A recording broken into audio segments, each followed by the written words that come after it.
All right, hello, ka-OTR, hello, good evening, ka-Off the Record. This is Off the Record with Migs. And Cesca. Hello, everyone. Thank you for joining us tonight. And before anything else, I would like to congratulate my partner, Mix Bustos, on winning the Best Sports Program Host Award from the 18th Gawad Tanglaw Awards for Game Time. Congratulations, Migs. So Thank you, proud. partner. Thank you so much. Bay, before anything else. Thank you so much. And I'd like to acknowledge your great hair. I like it. Ay, thank you. I got Nag-comment ako dyan sa Instagram. Sabi ko, nag-100s ako dyan sa Instagram, di ba? Thank you, Cheska. Appreciate it. It is another Monday, and we're going to Yes. talk about sports and to diversify ourselves from basketball. Bukod sa mga past episodes natin, ngayon naman, Cheska, iba't ibang pag-uusapan natin ngayon. Boxing and football naman. Yes. I'm excited to have our guests for today. But of course, may mga kailangan tayong pasalamatan na tao. Alright, so pasalamatan po na natin. Of course, PinoyLiga.com, shout out to Benny Benitez, shout out to the Pinoy Liga team, Irma, Lem, Nuki, etc. Podcast Network Asia, our sponsors, of course, Kickstart Coffee, Carmen's Best, Holly's Milk, and LGR. Maraming pong salamat. And Cheska, I'll let you do the honors. Sino bang first guest natin tonight? Okay, of course, our first guest, the 2019 AIBA Women's World Featherweight Champion and also 2019 Southeast Asian Games gold medalist. And ladies and gentlemen, please welcome Nesthy Petecio. You know, idol! Nesthy! Hi, Nesthy! Diba si Nesthy? At syempre, no, as anitay natin si Nesthy, Cheska, thanks for doing the honors of the introduction. Si Nesthy ngayon, currently na nasa Calambabol. Kakapasok lang ni Nesthy sa Calambabol. Nesthy, as a iniintay lang natin ang kanyang signal, but she's there.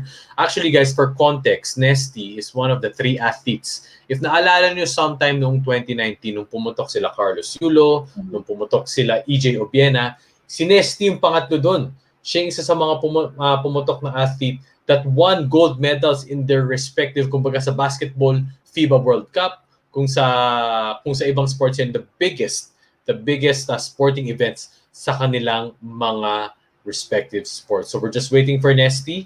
Ngayon na nasa Calambabol. Kasi nga, Cheska, malapit ng Olympics. So ikaw, we were just talking about the Olympics a few episodes ago with Gino. What are your thoughts? What are your hopes for our athletes? I mean, syempre go for gold tayo, di ba? I think we're Yes. all hoping to see our athletes. I think we all just want to see our athletes excel on the world stage. And when it comes to an athlete like Nesthy, na ang tagal na natin siyang nakikita in the ring. And Nesthy has been boxing since I think she was 8, I believe, when she learned how to box in Davao. And we've seen her in several Southeast Asian games. Hi, there she is. Hi, Nesthy. Hi, Nesthy! Hello po. Sorry po. Hinabol ko Okay po muna lang. yung... Walang Thank problema. you so much for joining us, Nesthy. Sana hindi ka namin ginugulo dyan sa bubble. Hindi Yan, naman no? po. Mas okay nga po yun kasi may nagagawa po kami dito. Okay. So, Nesthy, of course, my partner, si Cheska. Salamat. Naalala mo kami at nag-guest ka dito sa Off the Record. Nesthy, tatanungin ka namin, no? Kamusta ka ba muna? Noong quarantine, anong pinagkakaabalahan mo sa probinsya mo noon? Paano ka nagpapakondisyon? Kondisyon po sa kain.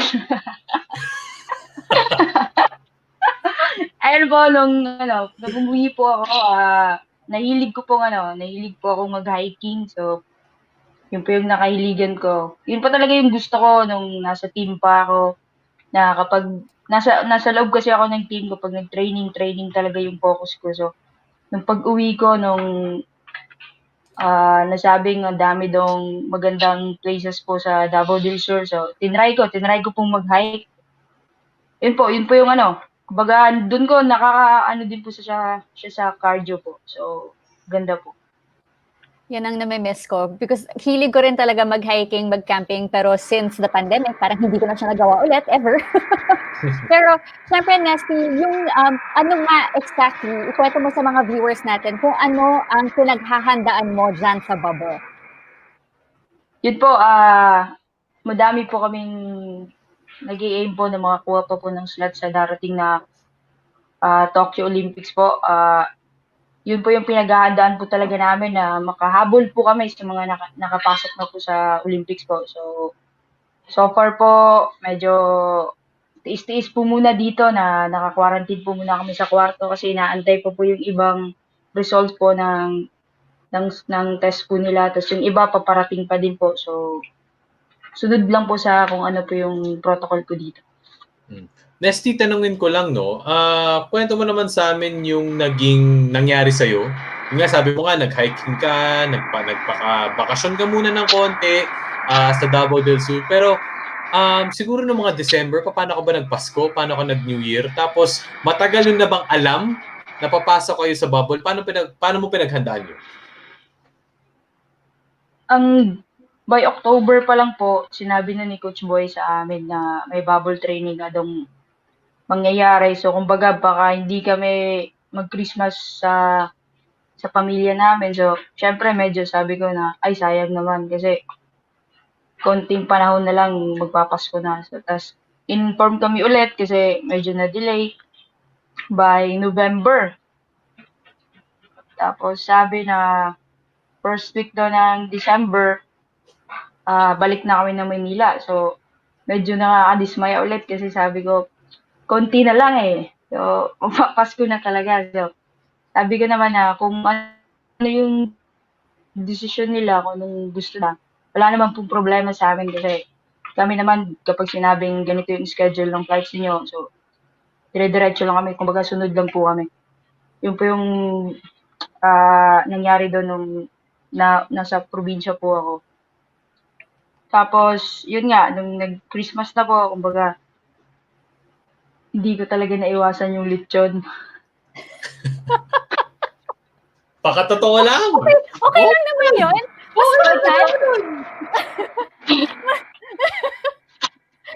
Gusto ko si Nesthy, pakatotoo lang. Ay, alam ba, iwasan mo yung lechon, di ba? Opo. Kumbaga, ganito po yung sinabi ko na, ito po yung inisip ko na, kumbaga, kung sa laro, nandyan na yung kalaban mo eh. Susuntukin mo na yan. Banatan mo na yan. So, ayun, nandun na yung mga pagkain eh. So, bakit ka pa ba tatakbo? So, andun na yung lechon. So, kumbaga, paminsan-minsan lang yan eh. So, i-grab na natin. Nesthy, matagal ka nang nagbo-boxing, matagal ka nang sumasali sa mga international competitions. So alam naman namin na, alam mo na kung anong kailangan gawin kapag training season na. Alam namin na, alam mo na lahat ng kailangan mong gawin to stay in shape, to get in shape. Pero itong bubble na to, this is the first. Ibang klase yung setup ngayon sa training mo. Ano yung pinaghandaan mo mentally bago ka pumasok dito sa bubble? Bago po ako pumasok po talaga sa bubble training po, tinanong po ako, may nagtanong po sa akin na ano yung kaya mo isakripisyo kapag nag-start na yung bubble training? Oh, wow. Ano yung kaya mo isakripisyo kapag Ganda nun. hanggang sa makarating ka sa Olympics? So, sinabi ko po talaga na kung pwede kong isakripisyo yung pamilya ko, yung mga kaibigan ko, yung mahal ko sa buhay para lang makarating ako dun sa Olympics na yon, para lang makuha ko yung goal ko, gagawin ko po. So, yun po yung sinabi ko po talaga. At alam naman po nila, naiintindihan naman po nila kasi kung ano yung goal ko, kung ano yung pangarap ko, hindi lang naman po para sa akin. Hindi para din po sa kanila. So, yun po yung sinabi ko po talaga. So, pag nandito na po sa loob ng bubble training po, tuloy-tuloy na. Kumbaga, focus po talaga. So, yun po yung sinabi ko bago po ako pumasok dito. Ngayon, no, binabati lang natin ang ating mga ka-OTR, Nesrin, Gab, Gilbert. Gab, mamaya yung question mo for Sir Cedelf. Mamaya natin tatanungin yan. Ryan, Kuya Ray, maraming salamat for Tirso, Julian, Kat, and Lawrence Duwarga. Hello sa inyo, guys. Thank you for watching. You look so gorgeous with that hairstyle, Cesca. I agree. I concur. Hi, Tirso. My best friend is also watching, Kat Bautista. I concur. Thank you. Hi, Kat. Guys. She's supposed to find me pretty. Wow. Thank you, Kat. So, Nesthy, tanungin ko lang, no, na-mention nga namin kanina, pag-usapan namin kanina, nung bago ka pumasok, yung context, kung ba't ka pumutok yung pangalan ng isang Nesthy Petecio noong 2019.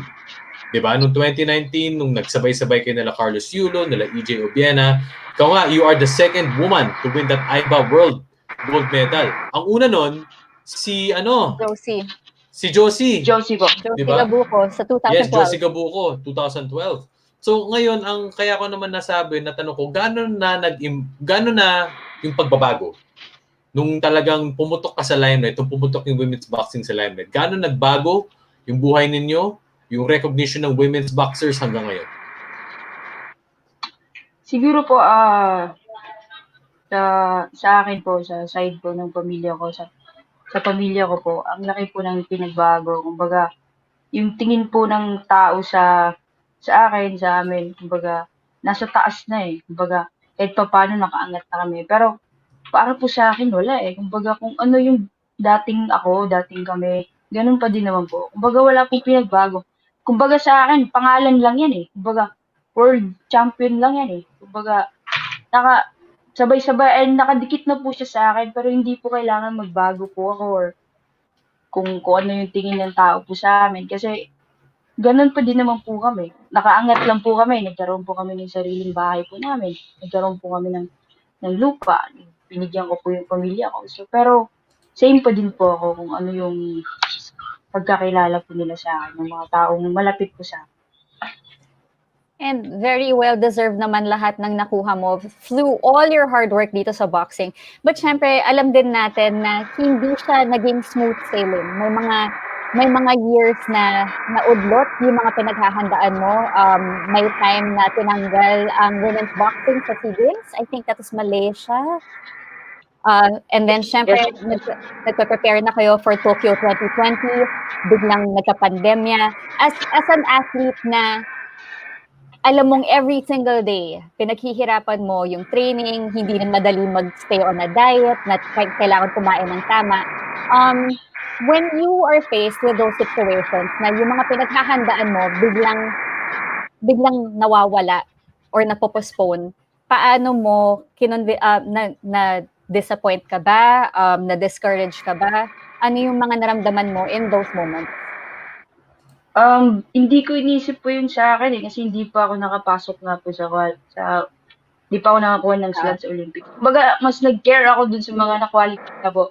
Mas dun ako nag-isip na, lalo na nung in-announce na postpone nga po yung Olympics. Kasi, para sa akin, pabor po ako. Hindi po ako pabor na nag-postpone. Kumbaga, pabor po ako kasi makaka-adjust pa ako eh. Kasi nung moment na yun, nung pagkatalo ko sa first Olympic qualifier po namin, lutang pa po ako, kumbaga, wala pa po ako sa kondisyon, kumbaga, hindi pa ako ready sa next na Olympic qualifier po talaga. So, pabor po ako doon na na-postpone po siya. Pero, hindi po talaga ibig sabihin na, sana hindi na matuloy. Yung, kumbaga, malaki siyang impact sa akin na, kahit pa paano, makaka-adjust ako sa stress na nararanasan ko, sa pressure na nararamdaman ko nung taon na yun. So, yun po yung yun po yung big impact po sa akin na kung bakit pinuspone po. Kumbaga, may rason si Lord kung bakit niya pinuspone yun. Kumbaga, kung tinuloy yun, tapos dun pa nangyari lahat yung pagputok po ng pandemic. So, kumbaga, kawawa din po yung mga teammates ko or kahit ako, kung nandun ako, posible, di ba? So, ma-apektuhan po lahat kapag dun pa nangyari po yung pandemya na yun. So, ang dami pong ma-apektuhan. Baka ang mga viewers... Go ahead, Cesca. So, my bad. So, parang mas nabigyan ka ng oras para mag-prepare para doon sa goal mo? Yes po, totoo po. Parang nakapahinga po ako, nakapag-isip po ako ng mabuti, kumbaga kung para saan, bakit hindi ko nakuha, kung ano yung reason po talaga. So, Alright, so ganda nung sinabi ni Nesrin Moben, very inspiring words from Nesthy. Really pusong Pinoy, willing to sacrifice everything that she has for the event. Saludo daw si Nesrin sa'yo. Ito yung question ko, Cesca. Baka yung mga viewers natin curious. Okay? Kasi nga, kumbaga nagkaroon na ng balita na pumasok na yung ibang athletes sa bubble, women's boxing, karate, nandyan na rin sa bubble. Ano ba yung kwento? Ano ba yung mga step by step? Kailan ka nakapasok dyan? Anong ginagawa nyo? Kailan kayo magte-training? Gano'n kayo katagal? Kumbaga, nung nasa probinsya pa po kami, pinakuha na po kami ng swab test result po. So, baga kapag nalaman kung doon pa lang, kung positive na kami, maiiwan ka doon. Kumbaga, mag-aantay ka na sa next test mo, tsaka ka lang makakapunta sa Maynila, tsaka ka lang makakapunta dito sa Bubble Train. Tapos yung pagdating po talaga dito sa Calamba, test naman po kami ulit. So, kumbaga, kawawa na po itong matangos kong ilong. Iniingatan ko po siya. So, ayun po. So, kumbaga, ang sinabi po talaga sa amin, sumunod lang po talaga kami sa protocol sa kung ano po yung rules and regulation po dito ng PSC po. So, sinunod lang po namin nung sinabing sa room lang kayo muna, sa room lang po talaga kami. Kumbaga, inahatidan lang po kami ng mga foods na gusto namin. Kung mag-request kami, wala pong problema. So, pati pag CR nga po namin, kung pwede, isa-isa lang po kami. Isa lang po talaga pumunta eh. So, grabe po yung higpit po talaga dito. Tapos kahit nasa loob ka lang ng kwarto, dapat nga nakamask ako ngayon. So, please. Yun po. Dapat nga po nakamask po ako ngayon. So, yun po yung ano po nila sa akin. So, mahirap po kasi magsalita nakamask. So, pasensya na po. Pero ano lang, exception lang. Tsaka dapat social distancing kayo dyan habang nag-i-interview. Don't worry, Nesthy, patapos naman na tayo. Cesca, baka you have a final question for Nesthy? Nesthy, kita naman natin sa comments pa lang na ang dami na pong nag-wish sa'yo ng good luck and yung suporta para sa inyo, sa mga atleta natin dito sa Pilipinas. Alam namin hindi magadali ang ginagawa ninyo. So baka may message ka lang to all the fans na sumusuporta sa'yo? Ayun po, walang sawang sana wala po kayong sawang suportahan po ako, ipagdasal po ako. Hindi lang po ako, kami po ng lahat po ng mga atleta.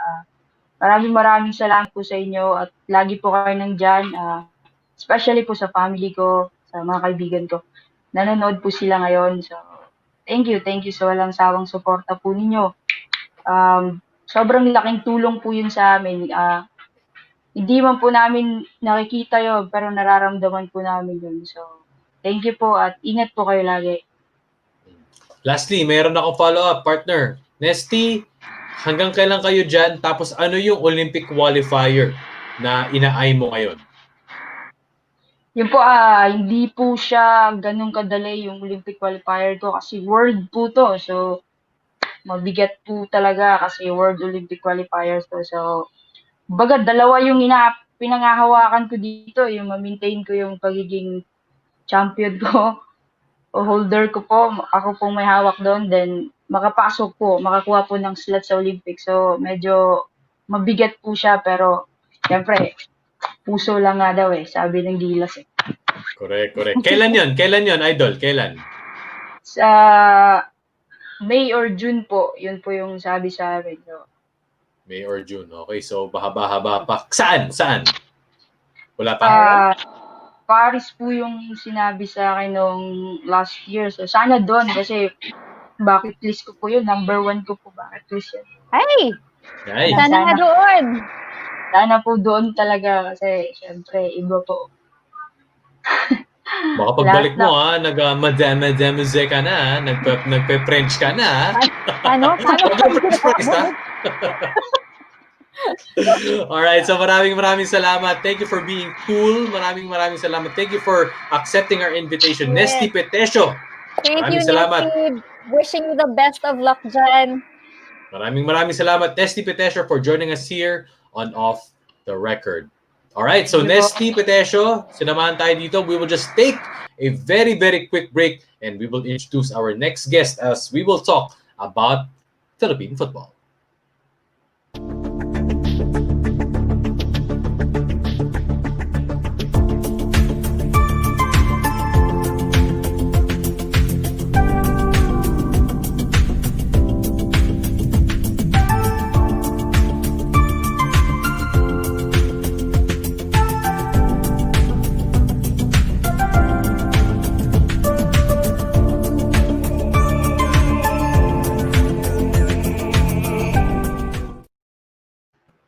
Alright, so we are back right here on Off the Record. So Cesca, since you introduced our first guest na dapat ako, Ngayon naman, napag-usapan natin sa pre-pro na dapat ako, pero late ko na na-realize. I will introduce our next guest for today. Of course, when you talk about, ito, hoy, ikaw na nasa background na nasa stream as we will make you enter the stream.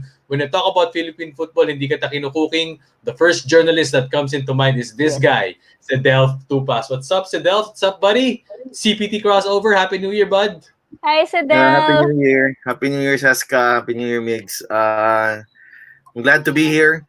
Medyo babysitting ako ngayon, so I'm juggling a couple of jobs right now. Pero sige, okay lang. Nandun naman sa gilid. Mamaya baka sumulpot eh. Teka, Cesca, babatiin ko lang ang new look ni Cedelf. Golfer na golfer. Oh, diba? Tiger na tiger. I love it. Kamusta, Cedelf? Kamusta? Well, it's been a great year, a great few months, especially sa Philippine football with the bubble last year, and of course we're preparing for the 2021 season in a few months. I think we'll be having it April or May. So on the sporting end, medyo nakaka-adjust na, but of course ang hirap pa rin ng buhay with the pandemic. So understandable na every one of us are in challenging times talaga. I'm glad you brought up the bubble because yun lang yung we had Chooks to Go, we had PBA, and then we had PFL. And kayo yung nagbigay buhay sa Philippine sports in 2020 because we were so starved for local sports. The PFL bubble, in the beginning, would you say na there were a couple of hiccups sa start? I do believe na na-move yung kickoff. Yeah. But after that, can you tell us, like, can you sum up the PFL bubble for us? Well, a lot of things happened right before the bubble. So yun yung critical because health protocols had to be in place. The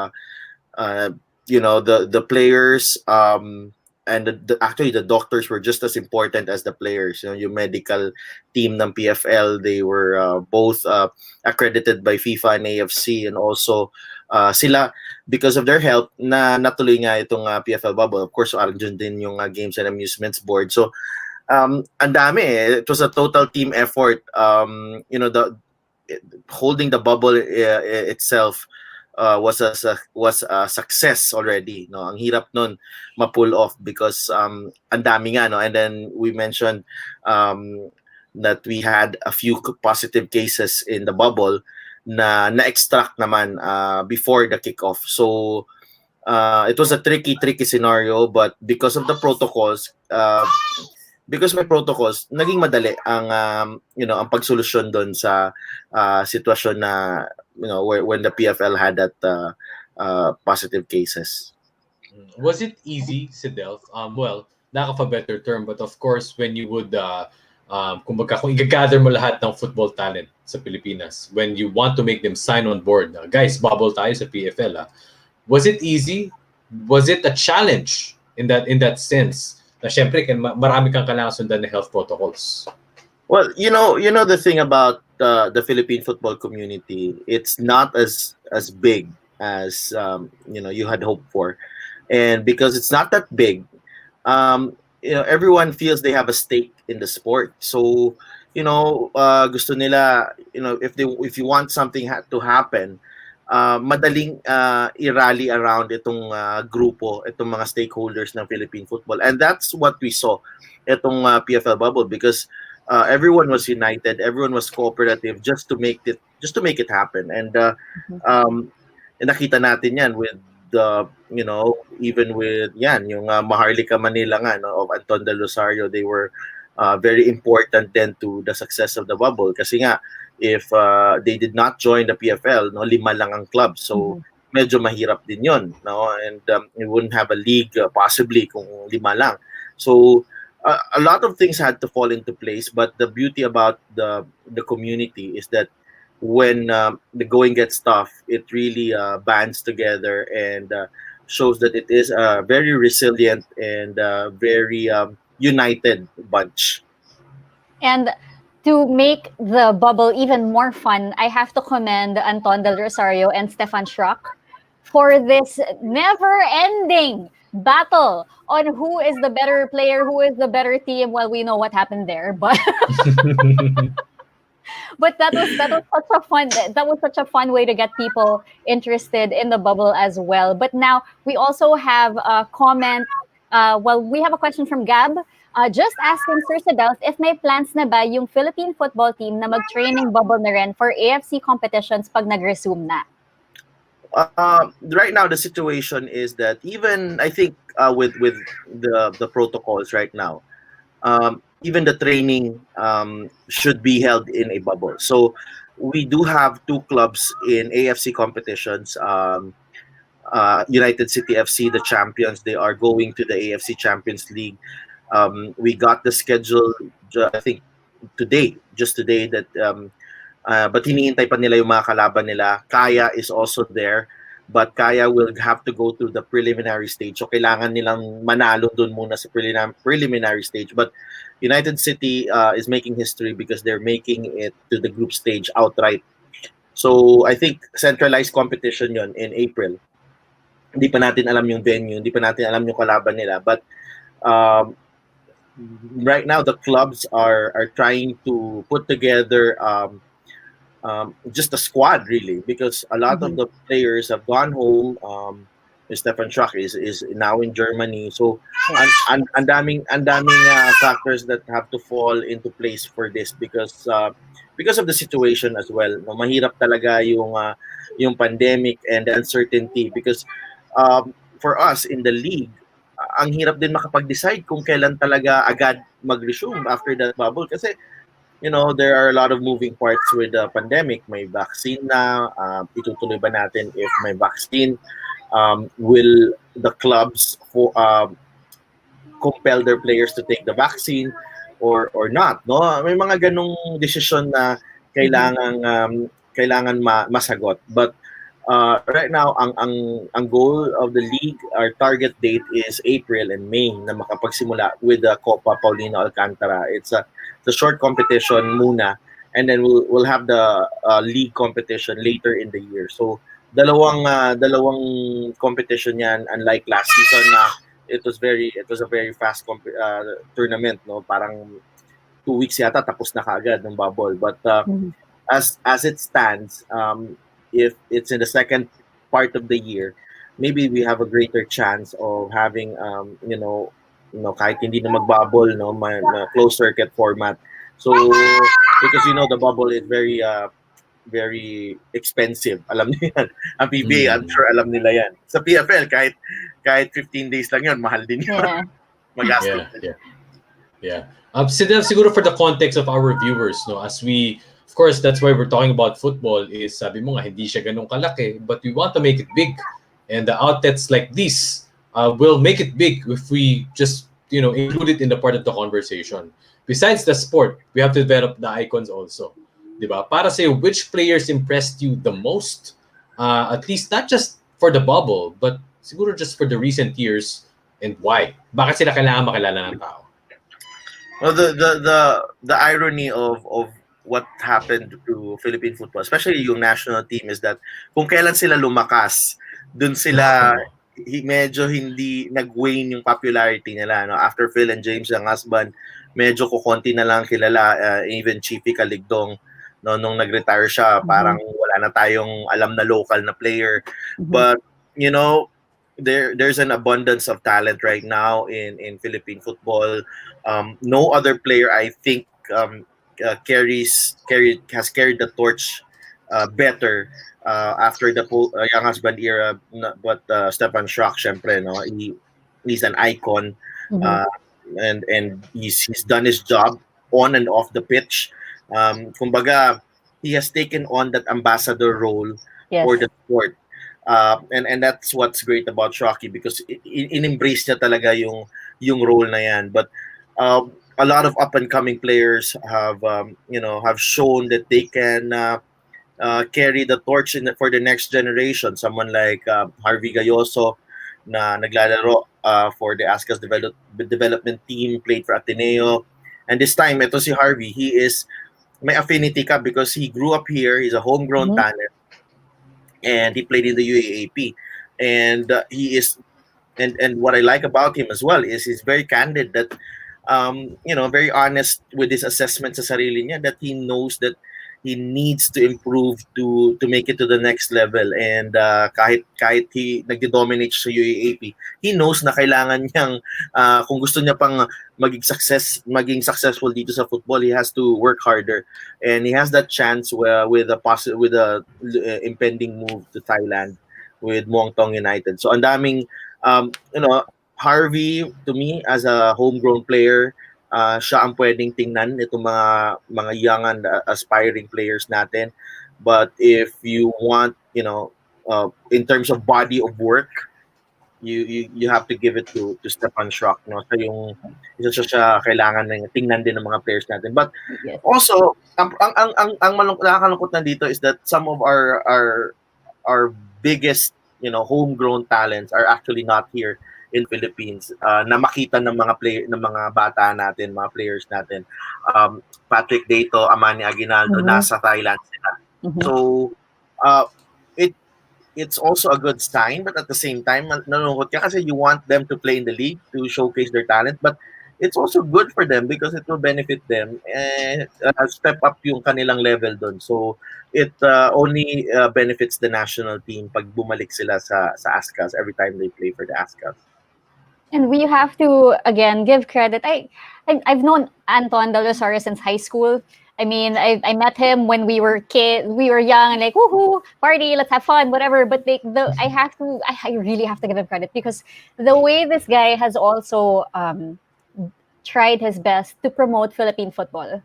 He really makes it a point to expose as many people to the sport that he loves, and he's helping grow that sport here as well. Aside from the Young Husband brothers, we all know what Phil and James have done for the sport in the Philippines. But also, nakakatawa lang, I don't know if I told this story already. No, during the battle between Anton and Schrock, I'm glad you mentioned that Schrock is a great ambassador for the sport, because he went out of his way to message all these people to at least record a video greeting, wishing the PFL players luck in the bubble. And he asked me to do that as well. And then as soon as Anton saw it, Anton messaged me. He was like, yo, what the hell? I'm like, Schrock asked me for a video. You didn't ask me. See, but other than that, I've also had the chance to interview Harvey. And I love how this kid has been juggling academics, and playing for training for the in the ASCAS development team, and playing in the PFL. Like this kid is just, I have to call him a kid. Isn't he like 19 years old or something? He's 23 actually. He's 23 now together. He just looks like a kid. Parang kahapon lang 19 siya, yun, ganon. Parang pa na seeing him in Ateneo running around. But anyway, I love that he during that particular interview, he actually only stayed for a short while because he had to study. So just I love watching these younger players know exactly what they need to do and know what they need to focus on. Because it shows you na kaya nila mag-prioritize, and you can tell that the future of football in the Philippines is in good hands. So I'm looking forward to seeing him in on the international stage, what else he can do for the Philippine scenario in football. Well, we have the players actually, but the challenge is also with us, no? Those who are in the sport, working for the sport. We have to present football in a way na maging maraming tao ang magkagusto sa sport. Yes. 2020 has become a reboot of sorts para sa football, no? We all rode the wave of the popularity of the Miracle in Hanoi from 2010 till until now. Actually, we're seeing some remnants of that, but it is time for us to really build something again.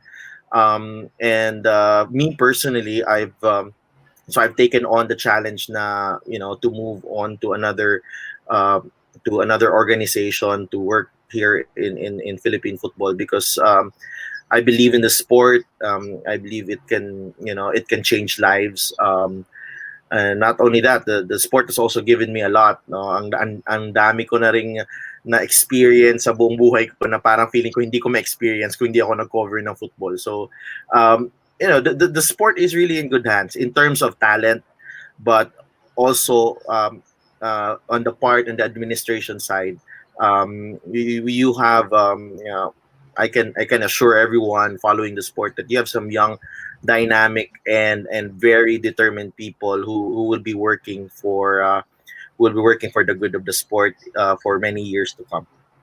Maybe that is related or tied up to what Tirso's comment is. Siguro just for the context also for the general fan. Kasi ang tanong ni Tirso, pardon my ignorance, but how big is football in our country compared to basketball and volleyball? You know this, Cedelf. You cover mostly basketball also. I was wondering if the sport is getting the same amount of build-up and support in international competition? Alam mo, unfortunately, dito lang hindi sikat ang football. kaya when it always amazes me. Every time I go out and cover, ako firsthand, I cover the team for the longest time, the national team, the Azcas. Kahit saan sila magpunta, ang kalaban nila well supported. Pagbalik nila dito, well, in recent years, no, hindi na ganun karami nanonood. But in terms of international competitions, I can count, 50 more than 50 countries who are probably jealous of the talent that we have here in the national team. You have 10, 15 players playing in the Thai league, earning a good salary. You have your goalkeeper in England playing for Birmingham. You have a handful of talented players in different leagues in Europe. Who knows? Hindi pa natin alam yung iba dyan. Minsan you come across a name and said, "Uy, baka Pinoy to," 'di ba? So alam mo naman ng Pinoy, citizen of the world talaga 'yan. May nanay na 1/8 blood Pinoy.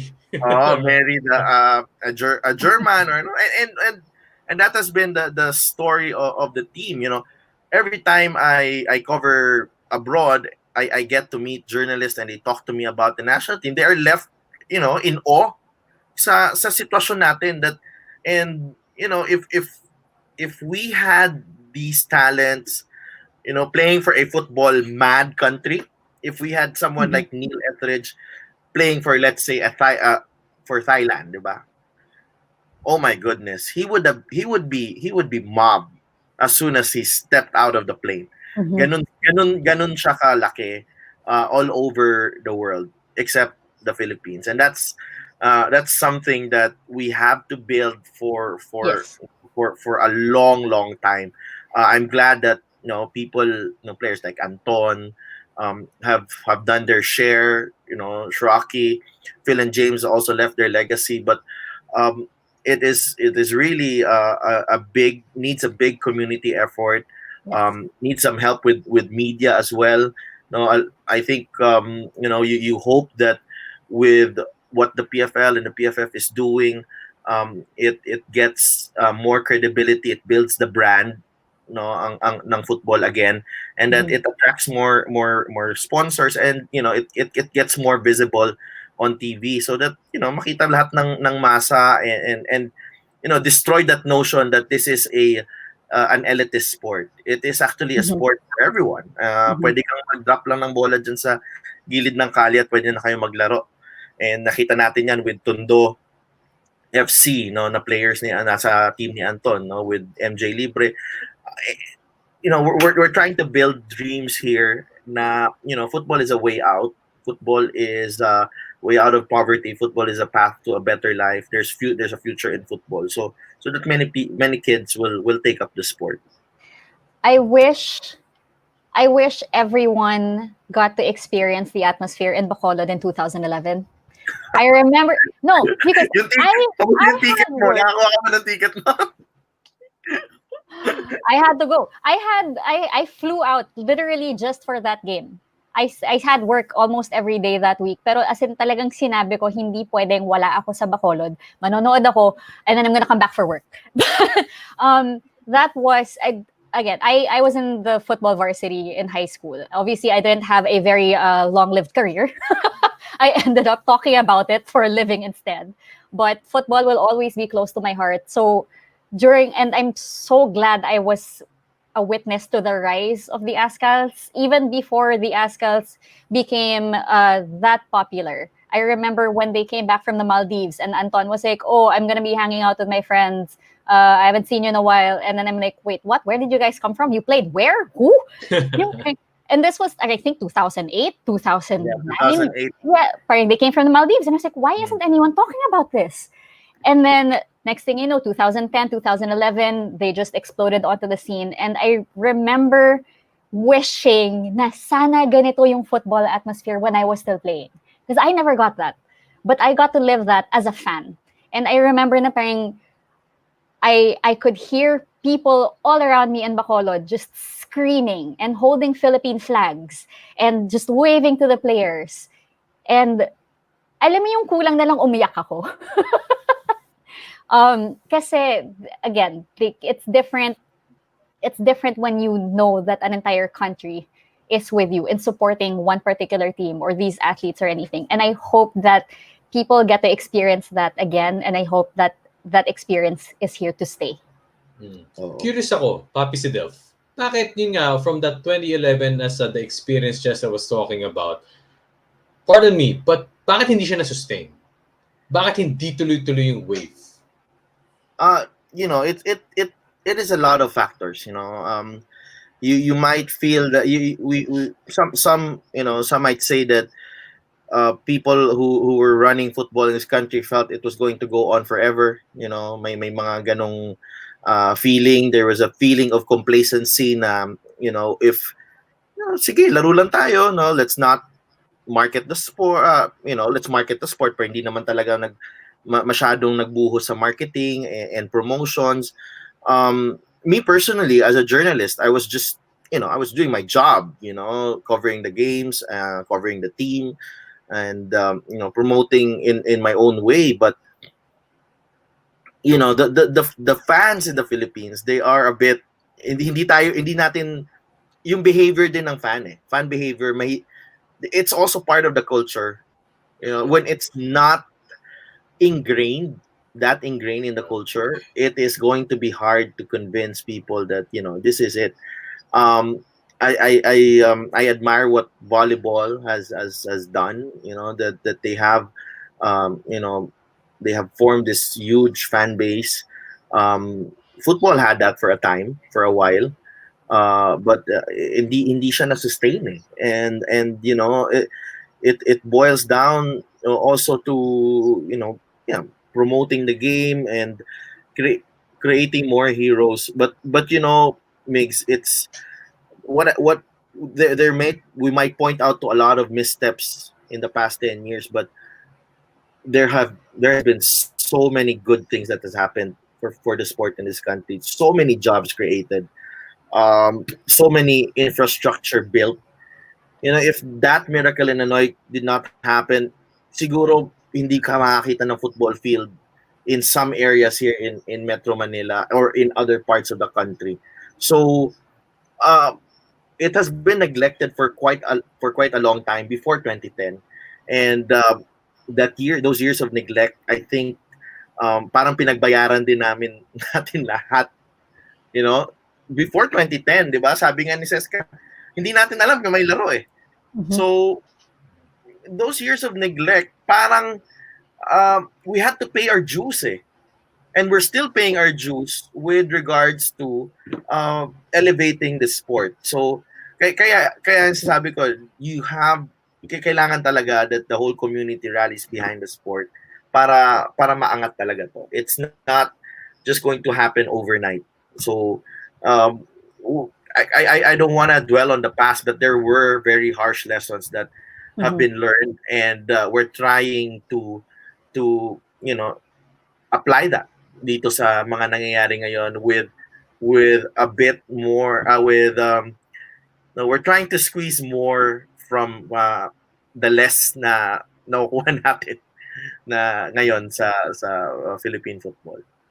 All right, I'm good. Maraming salamat sa Cedelf. Baka Cesca, yeah, final words or maybe a question for Cedelf? Kinikilig si Cesca pag football ang pinag-uusapan it's really, and I really appreciate the when you yung reaction mo with football. I know it's very close to your heart. Kaya I'm glad I'm with like-minded people, Migs.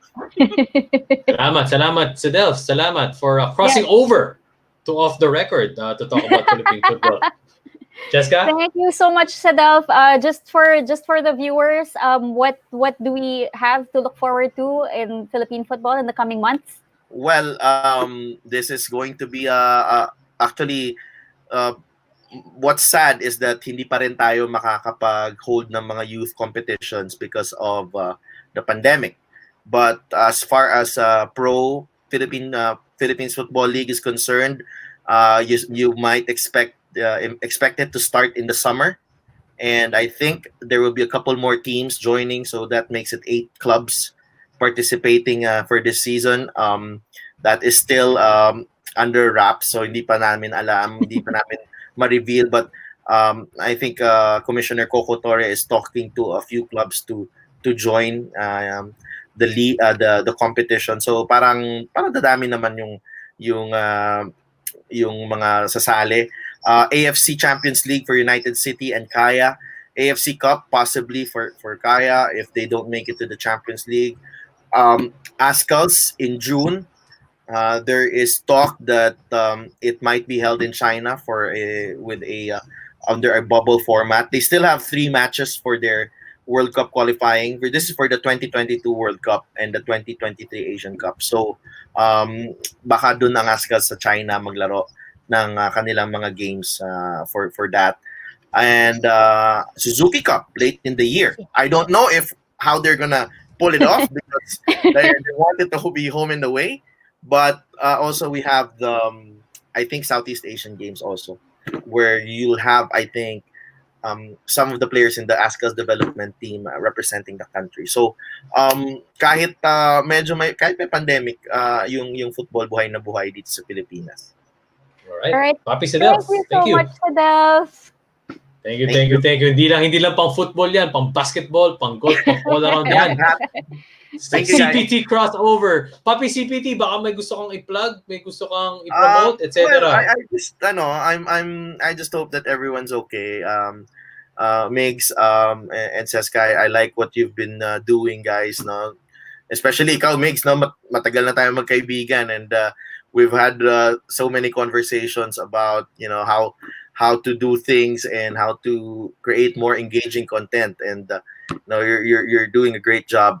Cesca, buti na lang sinamahan mo si Migs. Totoo yan. You got that right. Thank you, Paps. Kung ano man ang pag-uusapan natin, doon na lang sa chat group natin sa Bible. CPT, Cedelf Tupas. Paps, thank you so much for joining us here on Off the Record. Thank you, Cedelf. All right. Okay. Oh my gosh. Punong-puno yung episode natin today. I love that we had Nesthy. I love that we had Cedelf. And I mean, obviously 2 very different topics for basketball. We have so many sports in the Philippines to talk about. And this is just the tip of the iceberg. Kinilig ako sa episode natin today. Yeah. Sabi nga ni Cedelf, kita nga sa mga mata mo. And I also saw it in your eyes. And alam ko na kung na-conceptualize natin to, Cesca, that this is something that's really close to your heart. And at the same time, tayo as media people, dapat talaga yun nga for it to be normalized, dapat lagi siya pag-usapan. Diba? Yes. Volleyball was like that during the first time. Diba? Volleyball, nasa Ateneo, wala namang nanonood eh. But eventually, it was just being talked about. Diba? Look at volleyball now. It was just talked about. It became a way of life for people. So yun, I hope that football also is the same for the years to come. I really just want the sport to come back to its old form.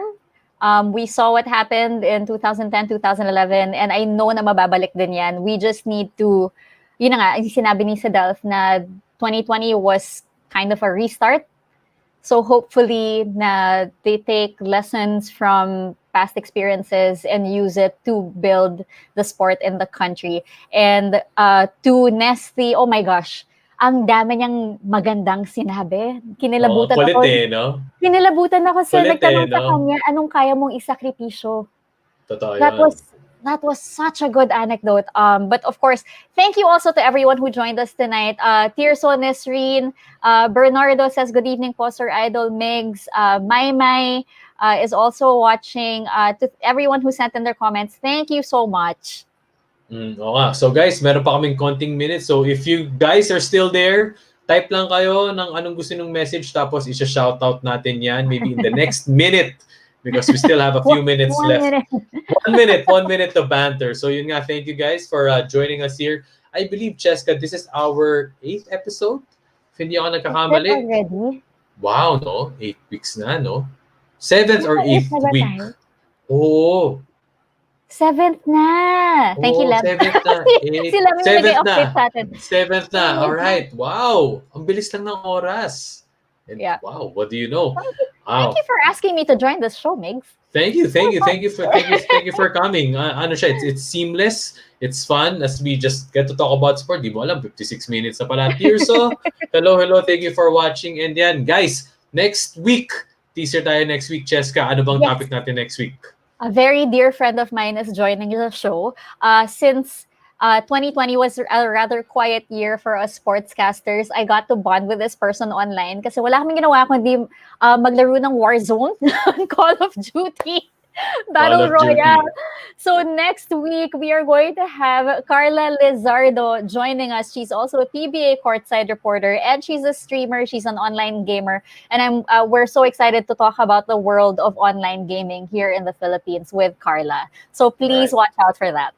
All right, so guys, please do follow Carly Cat. I believe she's Carly Cat, di ba? Yes, Yung kanyang Carly streaming Cat. page on Facebook. Sometimes you can hear me on her stream. Kasi syempre sa stream niya, siya yung nakikita niyo. Maririnig niyo lang ako doon. Somewhere in Doon ka there. lang.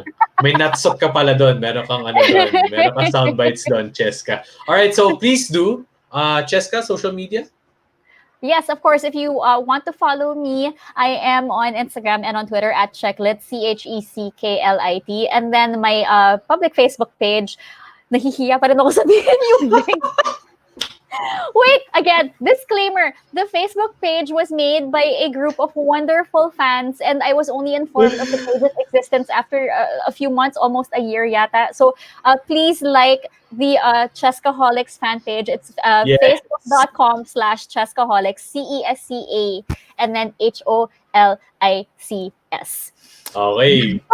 Kung ngayon ka-OTR, kung ngayon ka-dash, guys, Cescaholics fan page. I don't know how to change it. But guys, please do follow Cesca on her social media handles. Mix Boostos po all across platforms, of course, YouTube Off the Record with Mix Boostos. And please do like Pinoy Liga, PinoyLiga.com syempre. And please do watch Pinoy Liga shows. Yun nga po next week with Carla Lizardo. Bukas naman po, Jump Through Hoops with Gino Rufino and Aaron Atayde. Shout out to the Pinoy Liga team. Shout out to Lem, Erman, Nuki, Iggy, Kevin, Roger, etc. Maraming salamat po for supporting Off the Record. Shout out last kina Gilbert, Tirso, hello, thank you. Nesreen is still here. Iggy Gonzalez, sa tawa siya, sinong Filipino ang di makakatiis sa lechon? Totoo yun. Bernardo de Carpio. Maraming salamat. And shout out to Velasquez family from Barangay Salaan, Mangaldan, Pangasinan. Ayan, so last shout out, student from DIPMC, Datu Paglas, Maguindanao. Hello po. Maraming salamat po sa pag-join dito sa Off the Record with Migs and Cesca. So once again, this has been Off the Record with Migs and Cesca. And see you guys in the next episode. Next episode.